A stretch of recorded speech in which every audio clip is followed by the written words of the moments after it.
les personnes qui souhaitaient nous rejoindre de pouvoir le faire, effectivement. Je vous invite à couper vos micros.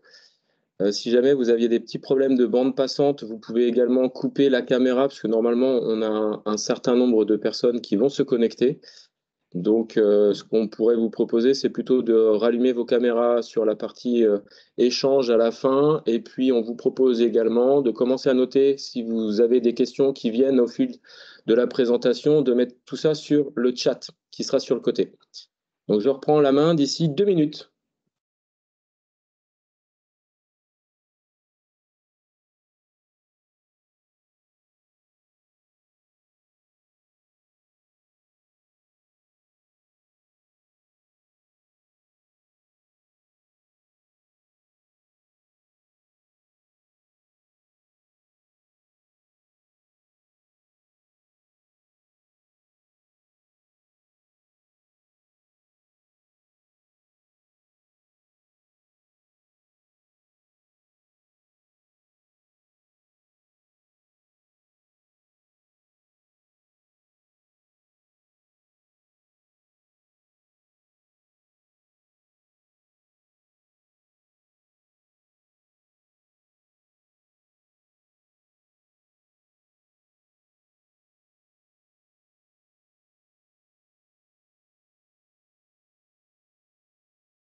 Voilà, il est 12h02. Donc, je vous propose de lancer ce webinaire organisé par la CPME des Pays de la Loire, intitulé « Savoir mener une conversation difficile pour éviter les conflits ».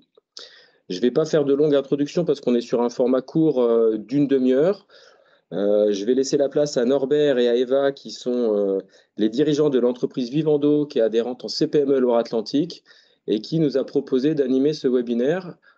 Au regard de l'affluence, on peut considérer que c'est un sujet. En espérant que ce ne soit pas le seul sujet, parce qu'on est quand même sur quelque chose d'assez complexe et difficile. Donc, on va essayer de vous donner les clés par l'intermédiaire de Norbert et d'Eva pour pouvoir justement appréhender, mener et puis anticiper ce genre de conversation. Et le plus simple, c'est que je leur laisse la parole. Je vous invite, pour rappel, à ne pas ouvrir vos micros. Et puis voilà, les questions sur le chat. Et puis, on aura éventuellement aussi une séance à la fin de questions-réponses que j'animerai avec Norbert et Eva qui vont prendre la place juste ici. Allez-y.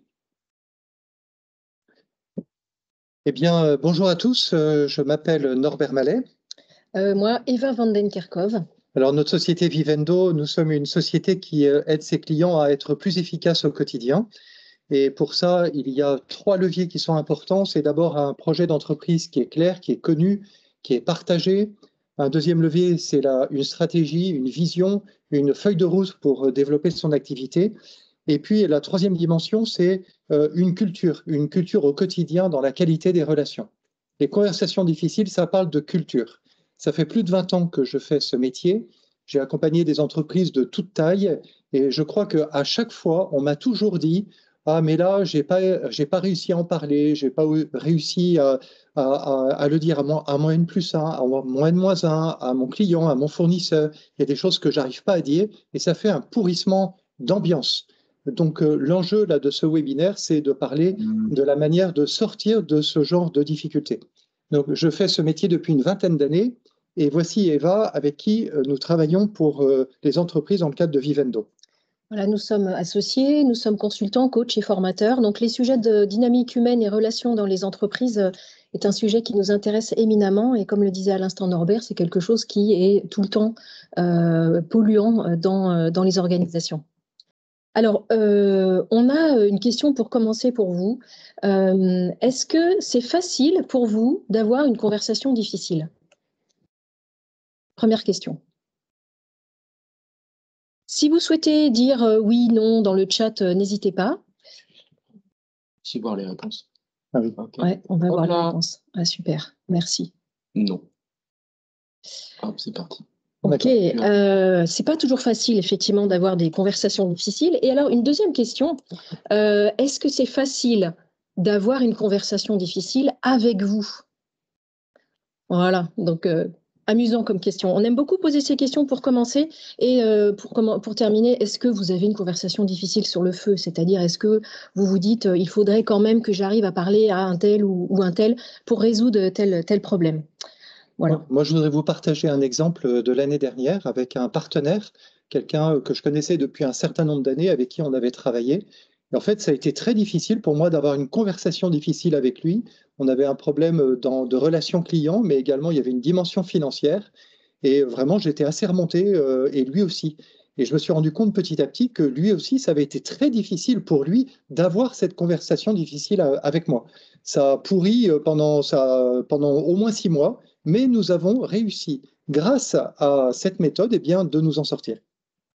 Alors, pour témoigner également, j'ai également eu une difficulté avec une partenaire avec qui j'avais délégué, à qui j'avais délégué une prestation qui s'est pas passée comme j'aurais souhaité. Enfin, ça s'est mal passé pour dire.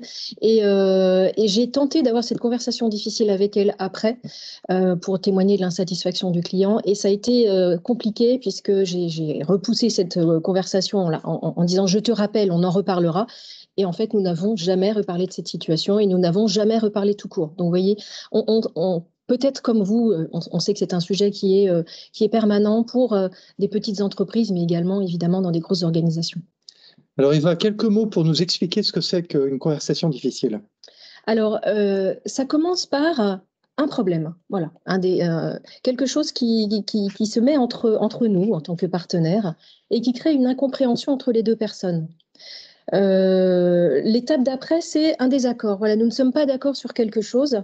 Et si on ne fait rien, c'est là où il y a un nœud. Si on ne fait rien, ça va escalader en conflit. Et donc, c'est à cet endroit-là, à ce moment-là, que se situe la conversation difficile. Et nous, on aime bien les images on aime bien parler de la forêt. Il vaut mieux débroussailler une forêt avant d'avoir des difficultés, avant l'été et avant que éventuellement elle prenne feu. Voyez, donc c'est ça, c'est comment traiter le terrain finalement pour être en confiance et avoir confiance qu'on puisse se dire des choses qui fâchent, mais sans se fâcher. Pour illustrer ça avec l'exemple que je vous donnais tout à l'heure, le problème qu'on avait à la base, c'était un problème en fait de compétence dans l'accompagnement de ce client que nous avions. Nous n'avions pas exactement les mêmes compétences. J'apportais quelque chose que mon partenaire n'apportait pas. Et il y a eu une incompréhension par rapport au transfert de confiance de la part du client vers moi, en fait. Et là, on se comprenait plus là-dessus et on a été dans un désaccord très fort pour savoir en fait qui devait prendre la main, piloter pour continuer dans la confiance pour le bien du client, de faire avancer la mission. Et c'est vrai que nous sommes arrivés à un conflit très très important et nous avons dû faire une désescalade du conflit pour trouver en fait une manière de sortir de cette difficulté. Alors, quelles caractéristiques a une conversation difficile? On a constaté dans l'écoute des équipes qu'on accompagne, évidemment, dans nos expériences personnelles, un lien en fait qui est mis en danger, qui est mis en difficulté, qui est abîmé par différentes choses, par les émotions. Ça, j'imagine que voilà, ça vous parle. Peur, colère, voilà, beaucoup de choses qui viennent polluer la discussion et qui sont bien légitimes pourtant. Un enjeu. S'il n'y a pas d'enjeu, il n'y a pas de conversation difficile. Et puis, forcément, un désaccord. Voilà, donc c'est comment maintenir ce lien avec ces éléments-là et non pas malgré ou envers ces éléments-là. Alors, ce que nous constatons énormément, c'est que quand les conversations difficiles ne sont pas menées, ça met une perte de sérénité psychologique dans le travail et puis dans la vie personnelle, évidemment. Tout ce que nous disons, ça vaut dans la vie familiale, dans l'éducation, dans la vie associative. Il y a quelque chose qui nous mange, en fait, vous voyez, qui nous habite, qui viennent peut-être parfois nous réveiller. Dans nos accompagnements, quelquefois, nous demandons aux dirigeants d'entreprise, mais qu'est-ce qui vous empêche de dormir la nuit? Eh bien, quelquefois, il y a dans les conversations difficiles des choses qui vraiment nous empêchent de dormir, nous réveillent en pleine nuit. Donc, il y a vraiment une perte de sérénité ça engendre une perte de confiance et de coopération. Le nombre de fois où, dans les services, dans les entreprises, à force de ne pas se dire les choses, de ne pas avoir de parler vrai, de parler en vérité, de relations en vérité, où on aborde les vrais sujets, eh bien finalement, les gens ne se mouillent pas, ils ne coopèrent plus, ils restent centrés sur eux, parce que de toute façon, ça ne sert à rien d'aller parler à un tel, ça ne sert à rien de lui dire quelque chose, il ne comprendra pas, c'est pas possible, on ne peut pas coopérer avec lui. Voilà. Et puis, il y a une forme de pourrissement de l'ambiance, vous savez, toutes ces histoires qui parlent à la machine à café. On a un partenaire notamment qui dit ceci, tous les problèmes que vous soulevez à la machine à café, vous arrêtez tout de suite et vous allez en parler à la personne concernée. Plutôt que de rester entre soi et de parler sur quelqu'un, en fait, il faut parler à quelqu'un. Et c'est vrai qu'il y a une forme d'embolie, vous voyez, de blocage. On le voit bien dans les organisations, toutes les organisations, pour les grands groupes comme pour les petites entreprises. Finalement, on est bloqué dans la relation aux clients, aux fournisseurs, aux collègues, aux partenaires, à l'associé. Et ça donne une perte d'efficacité, de rentabilité. qu'Opinionway, en 2022, avait quantifié. Ils ont fait une grande enquête auprès d'entreprises de très grande taille, comme de plus petites, et disant que chaque personne consacrait plus de 3 heures par semaine à régler en fait ce genre de problème. Pour une entreprise de 500 salariés, ça représentait une perte sèche de 100 000 euros par mois en termes de coût salarial pour régler les problèmes, et puis de manque à gagner, et puis de temps passé à résoudre les problèmes. Donc c'est vraiment considérable cette problématique pour la vie économique dans sa globalité et même pour une petite entreprise.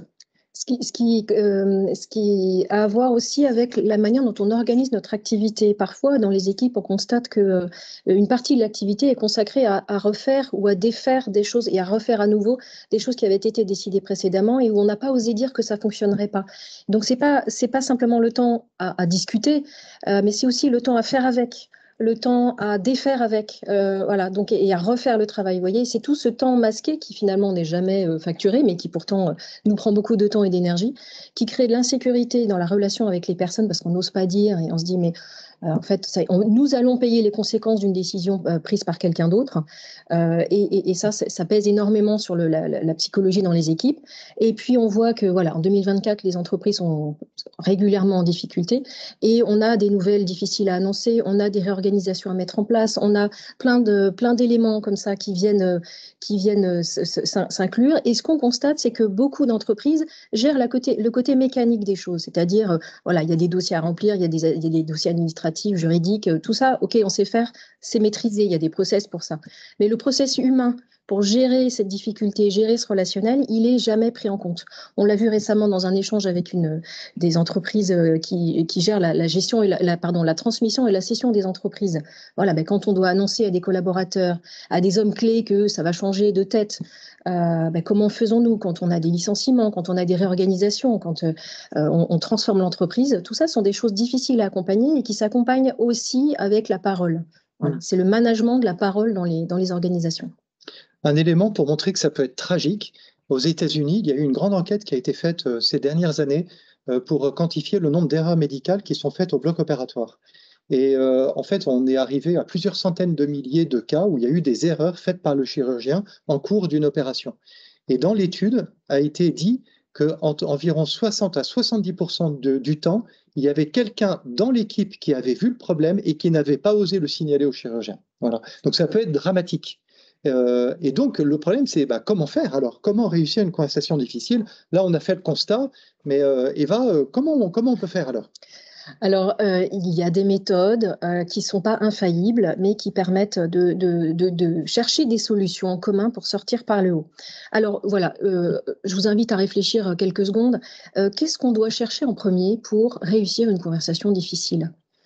Qu'est-ce qu'on va mettre en premier? Voilà. Si vous souhaitez le mettre dans le chat, les idées qui vous viennent pour réussir cette conversation. Moi, j'ai une idée, c'est par exemple, on laisse pourrir.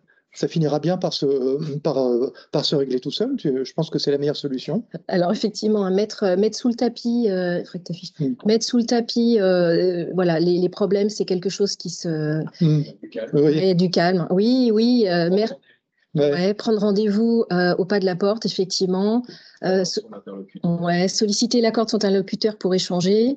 Oui, aller chercher le cadre de référence de l'autre, tout à fait. Poser les faits, écouter. Ouais, connaître les faits, écouter par les deux parties, tout à fait. Merci pour vos réponses. Identifier clairement l'origine du problème, effectivement. Alors, vous avez plein d'idées, ça c'est super. Et c'est vrai, souvent, on sait comment faire, mais pour le faire, c'est pas toujours simple. Alors, effectivement, mettre sous le tapis, ça fait partie des options souvent qu'on prend, hein, même si on a envie d'écouter, même si on se dit, bon, il faut y aller. Voilà, et puis souvent, les gens ont envie d'expliquer leur ressenti, voilà, ont envie de s'expliquer, voilà pourquoi, voilà ce que j'ai ressenti, voilà ce qui s'est passé pour moi, voilà. Donc il y a vraiment cette notion de se justifier parfois, voilà, ce qui est tout à fait légitime, hein. On l'a fait nous aussi, hein, je vous rassure. Alors, comment faire? Comment faire? Alors, il existe une méthode, enfin en tout cas une méthode, oui, mais surtout c'est passer de la volonté de convaincre, c'est-à-dire je vais te dire ce que j'ai à dire, à la volonté de comprendre. C'est un peu ce que vous disiez dans le chat. Comprendre l'autre pour pouvoir s'expliquer, vous voyez? Comprendre pour pouvoir s'expliquer et aller chercher sur le terrain de l'autre. Alors, il y a un deuxième élément, voilà. Et alors, qu'est-ce qu'il faut comprendre? C'est comprendre pas simplement la position, parce que souvent, c'est je pense ça, tu penses ça, voilà, on est sur deux positions et on se retrouve dos à dos et avec ça, on est bien avancé. C'est pas comprendre la position de l'autre, c'est comprendre ses motivations profondes, c'est aller regarder ce qu'il y a derrière, voilà, ses motivations, ses intentions réelles, vous voyez, pas interprétées. Alors, on a un schéma qui illustre assez bien cette question.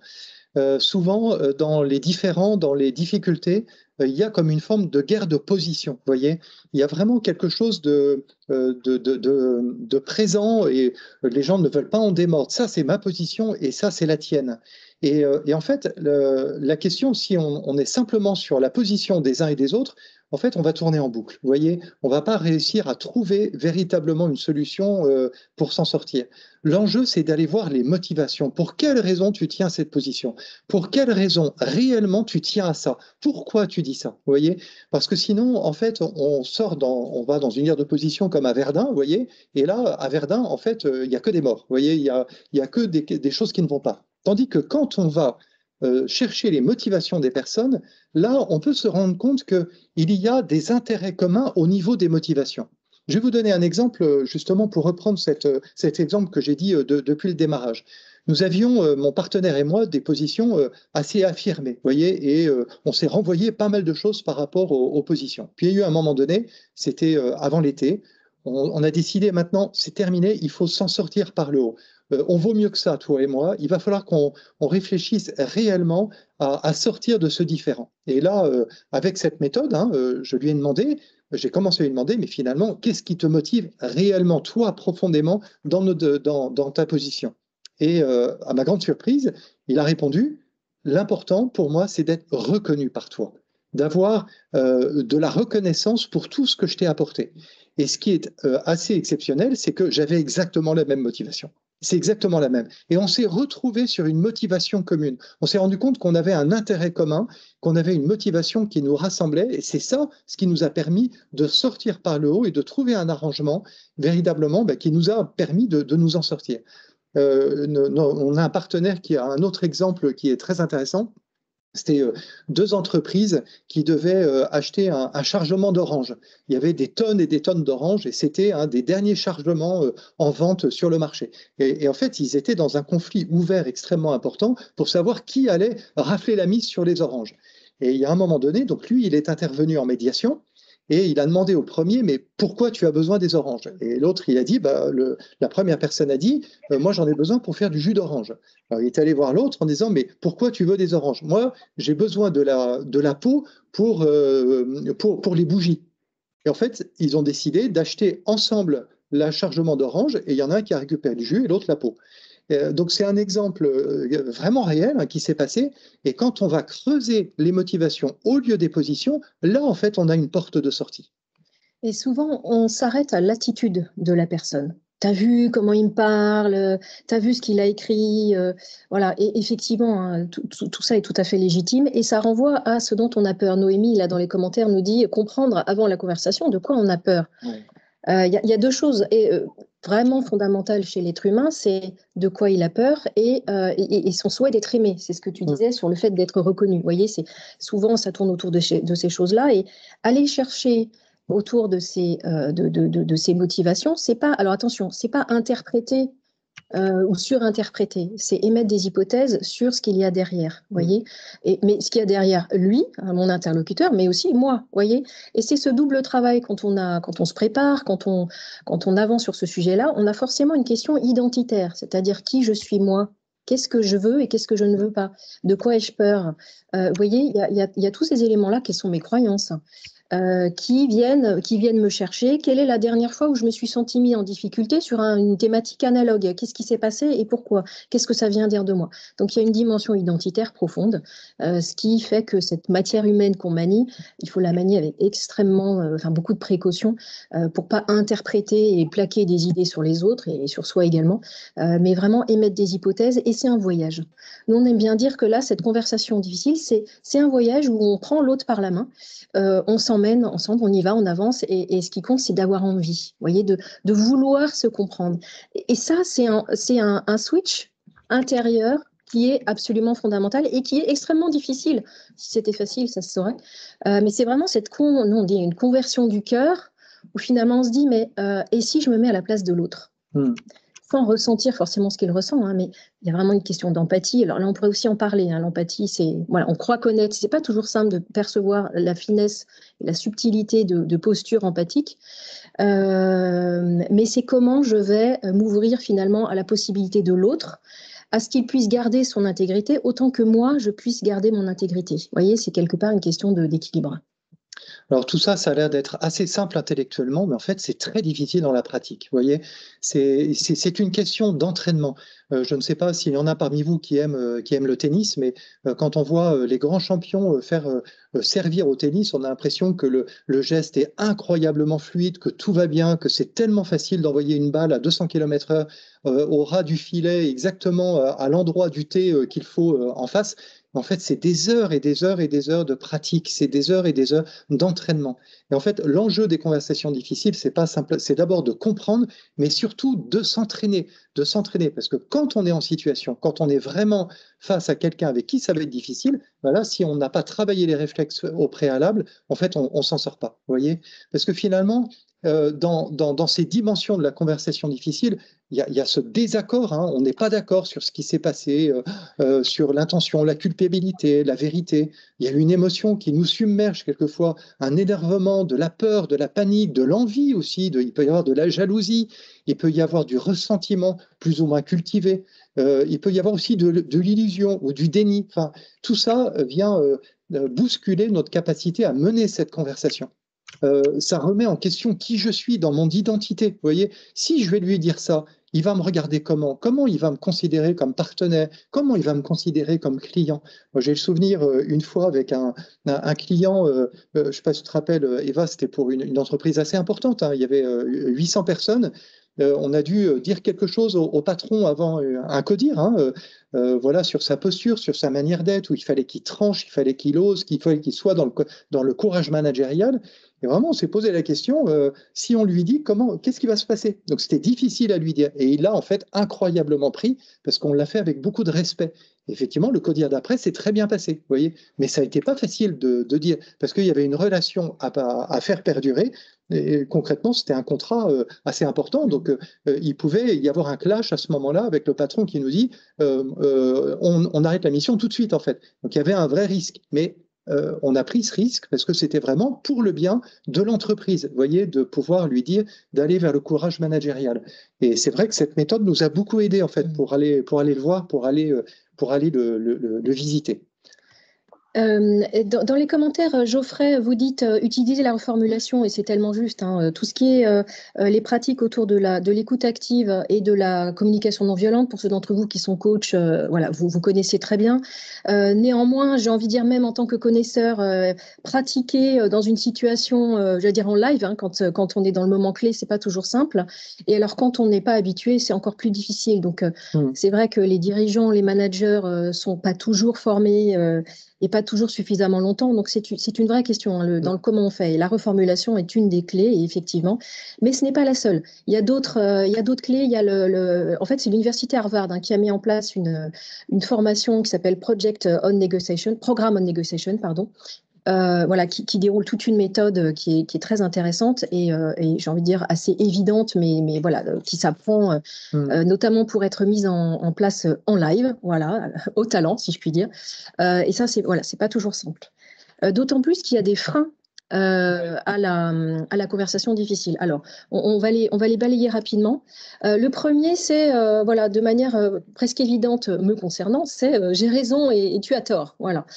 Alors, comment renverser ça? Parce que c'est quand même souvent un premier positionnement. C'est j'ai raison, passer de j'ai raison à j'ai mes raisons et tu as tes raisons. Vous voyez, c'est comment rétablir l'équilibre dans la relation. Ça renvoie toujours à cette question de motivation, c'est de creuser pour quelle raison tu as pris cette décision, pour quelle raison tu as dit cela, pour quelle raison tu as opté de cette manière-là. Et en fait, quelquefois, nous ne connaissons pas en fait ces raisons, nous ne savons pas les circonstances qui ont poussé en fait à ce que la personne prenne cette attitude ou dise ce qu'il a dit ou prenne cette décision. Et donc, c'est vraiment crucial d'aller jusque-là. Deuxième frein, Eva? Alors, tu as voulu me faire du mal, tu m'en veux en fait, tu es jaloux peut-être. Voilà, ou tu veux ma place. Vous voyez, il y a quelque chose de cet ordre-là, inconscient évidemment.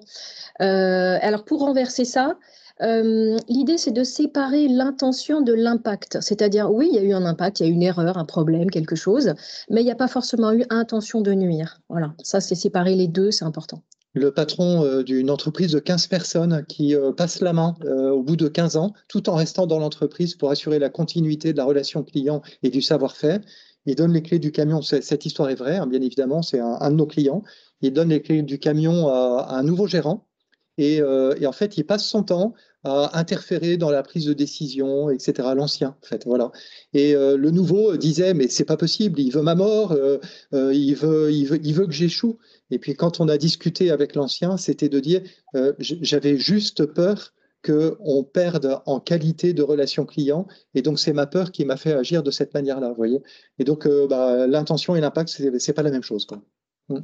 Alors, un troisième frein, il est coupable ou il est incompétent, il faut punir cette personne. Ah, ça, c'est vrai. Ouais.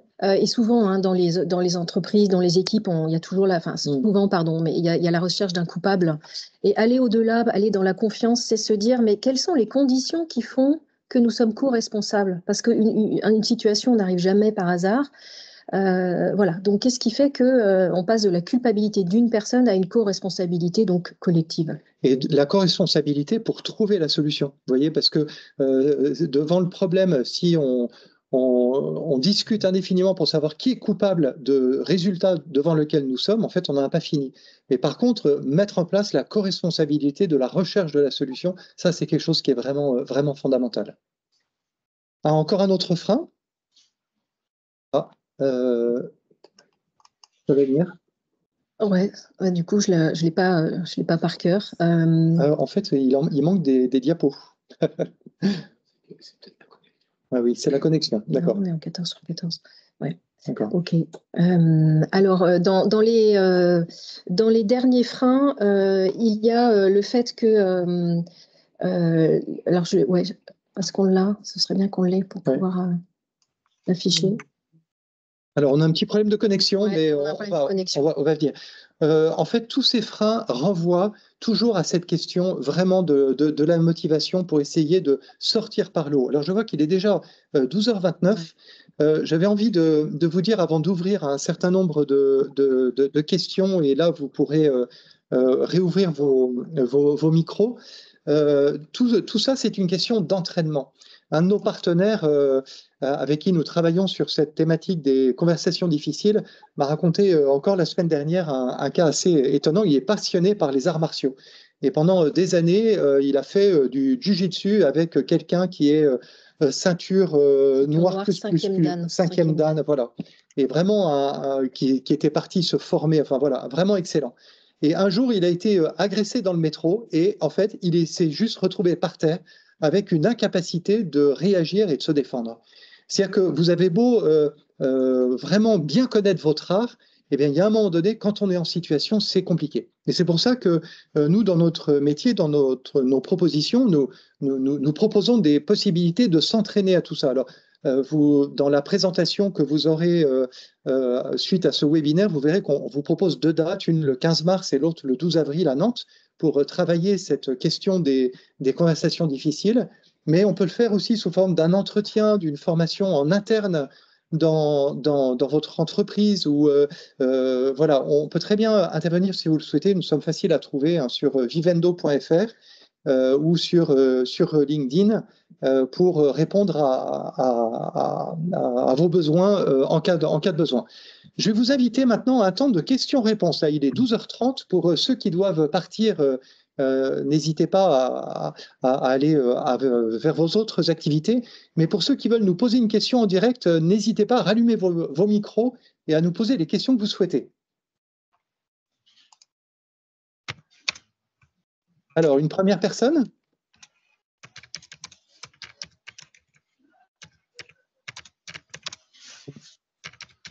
Alors, est-ce que quelqu'un souhaite nous poser une question ou bien tout a été clair?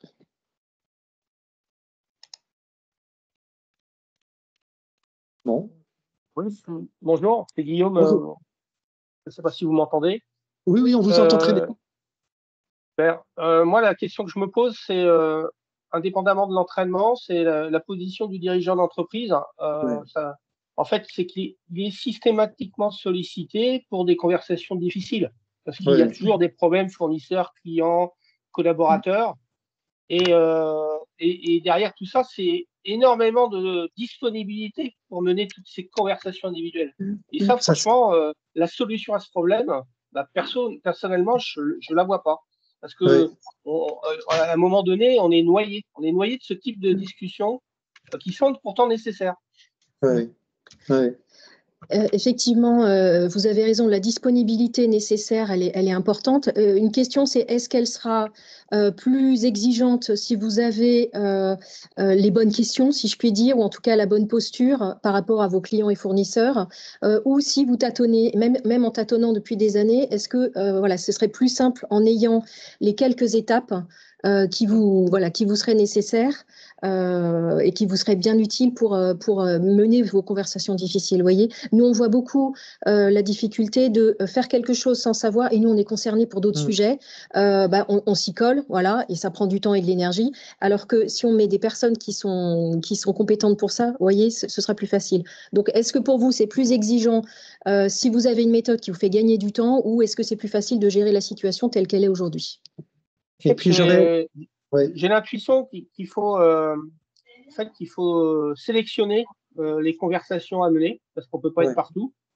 Et qu'en même temps, il faut avoir formé autour de soi des gens en capacité également de mener ce type de discussion. Oui, tout à fait. En fait, c'est une culture commune. Ça, nous sommes persuadés de ça. C'est une culture commune à mettre dans l'entreprise.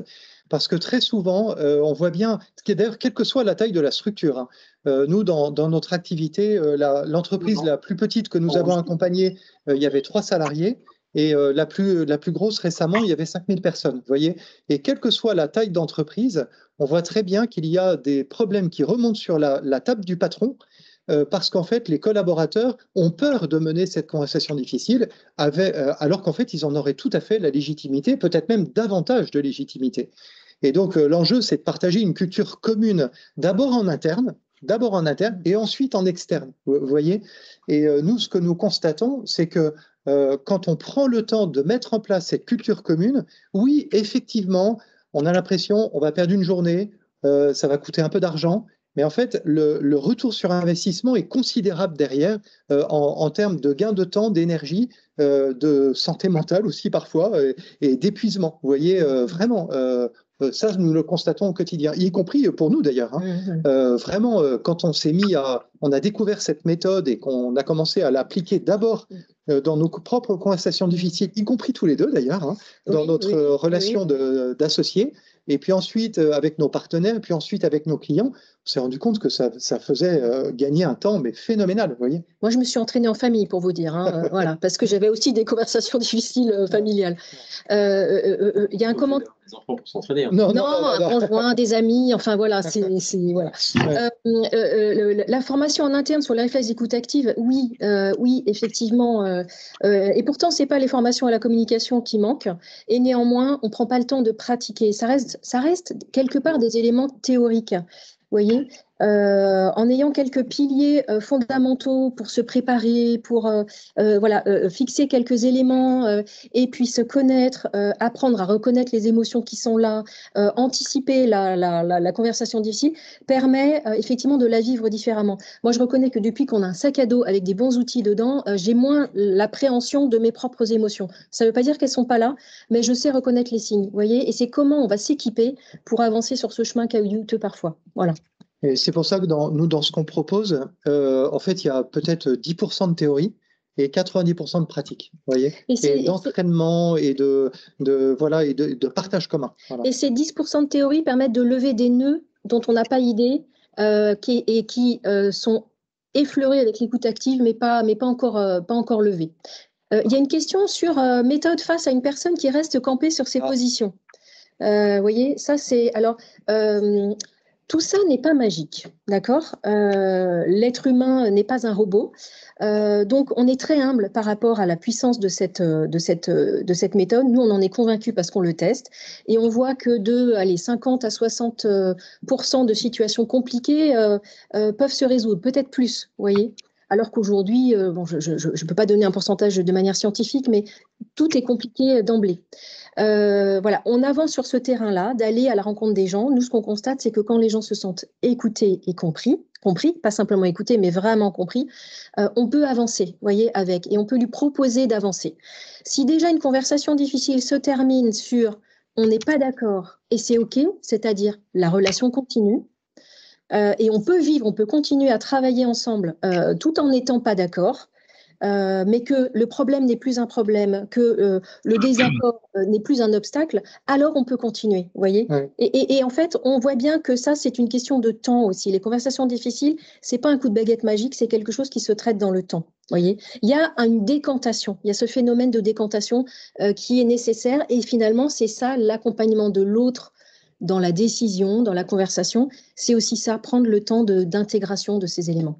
Et moi, je voudrais rajouter quelque chose, c'est que quelquefois, il faut aussi couper la relation. Vous voyez, il y a des moments où tenir coûte que coûte, ça ne marche pas.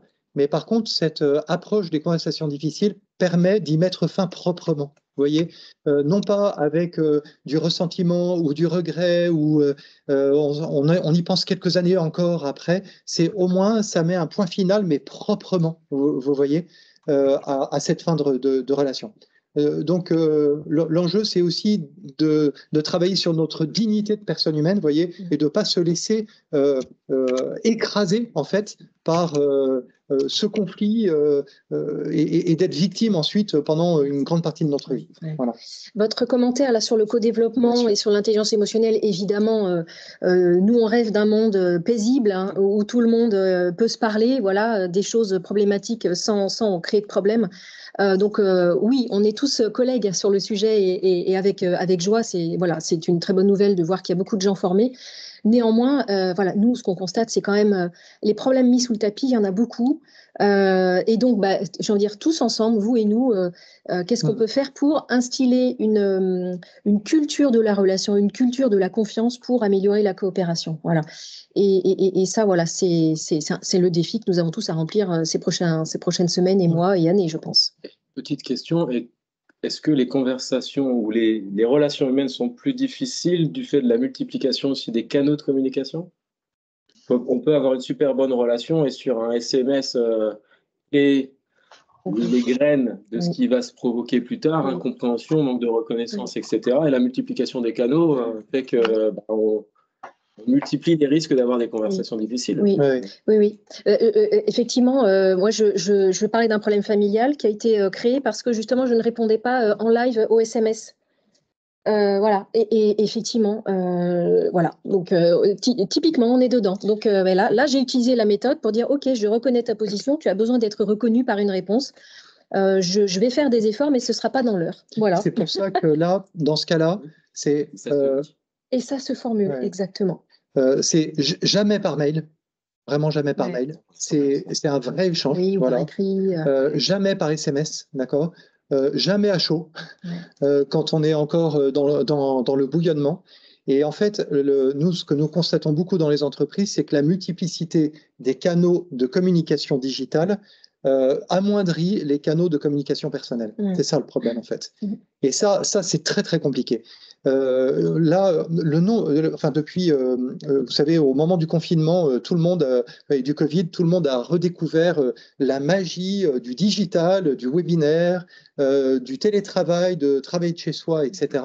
Et en fait, c'est extrêmement compliqué dans les entreprises, parce que c'est super compliqué de trouver un moment où on va pouvoir réunir l'équipe, se parler, aller dans le bureau d'à côté, échanger et discuter, vous voyez. J'avais lu un article très très intéressant il y a pas longtemps. Il y a eu un moment donné à la Silicon Valley, il y a eu la mode que tout le développement informatique se faisait par exemple en Inde ou ailleurs où il y a des informaticiens d'une grande qualité mais ça coûte moins cher, et en se disant il n'y a pas de problème, il suffit de leur envoyer toutes les indications, tous les user stories par mail et puis tout va très bien se passer. Et en fait, au bout de quelques années, il y a eu un travail de relocalisation de tout ça. Ça coûtait plus cher, mais ils se sont rendus compte que ça coûtait beaucoup plus cher de gérer à distance dans un autre fuseau horaire avec une communication digitale plutôt que de pouvoir aller toquer à la porte du bureau d'à côté en disant là, il y a un problème. Vous voyez ?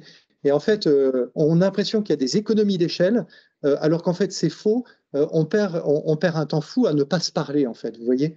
Le temps où on se parle en vérité, c'est pas du temps perdu, c'est du temps donné. C'est du temps consacré et qui permet d'avoir une démultiplication incroyable d'efficience, de qualité relationnelle, de possibilité de se comprendre et de bâtir des projets communs. Vous voyez, voilà. Alors après, je ne suis pas contre le digital, c'est très bien. Et nous, dans nos accompagnements, on fait plein de choses à distance. Mais par contre, il faut l'utiliser là où c'est nécessaire et utile et ne pas en faire une panacée universelle en disant on va résoudre tout problème de communication parce qu'on a une équipe Teams et on a un board partagé et on a un dossier partagé sur le Drive. Et comme ça, on va coopérer. Ça, c'est faux. On coopère parce que ce sont des personnes qui se parlent et qui s'écoutent. Oui, c'était juste une phrase de conclusion. Moi, ce que je me dis là en discutant, c'est finalement, on n'est pas sur des formations à la communication. Ça va bien au-delà de ça. C'est comment apprendre la confiance. Je crois que c'est vraiment ça. C'est tout ça, ce dont on parle là, ce sont des outils. La méthode projet sont des outils, les outils partagés sont des outils.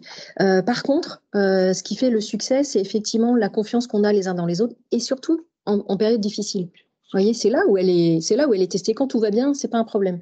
Voilà, donc c'est vraiment comment dans les entreprises, dans les organisations, on met de la confiance. Et la communication est un outil pour ça. Vous voyez, mais voilà, il me semble que on est sur comment construire la confiance avec tous les outils qui ont été mentionnés par vous dans le chat et voilà dans cette discussion. Saint-Exupéry disait la grandeur d'un métier, c'est d'unir les hommes.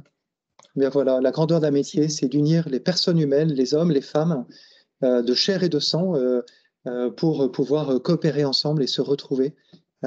Et c'est ça ce qui permet finalement de démultiplier aussi l'efficacité de l'activité en entreprise.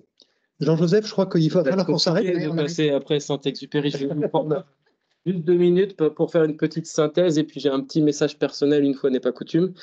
S'il devait résumer, en fait, vous nous avez présenté beaucoup de choses qui sont du bon sens. Respecter, humilité, l'écoute active, la confiance, le parler vrai, des choses qui, dans notre monde un peu de la société et de la communication, sont mises plutôt de côté. On fait plus attention à la forme qu'au fond.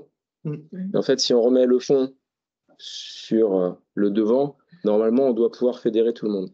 Si on part du principe que la principale richesse humaine pour vous, entrepreneurs, c'est vos collaborateurs, vous êtes obligé de toute façon d'avoir une posture qui va fédérer. On est sur un continuum de votre posture et c'est vrai que le travail, comme le précisait monsieur tout à l'heure, le plus grand défi, c'est de réussir à être dans une posture qui va être homogène, en évitant les hauts et les bas et en essayant justement d'inspirer de la confiance.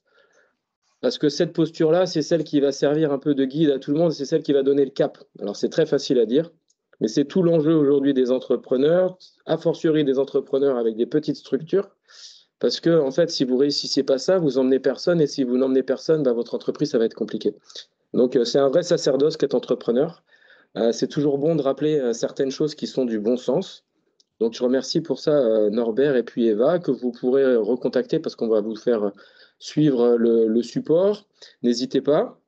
Et puis, une fois n'est pas coutume, alors j'ai un petit message personnel pour ceux et celles qui m'ont déjà rencontré, que ce soit en tant que secrétaire général du 44 ou de la CPME des Pays de la Loire. Je quitte mes fonctions dans 2 jours.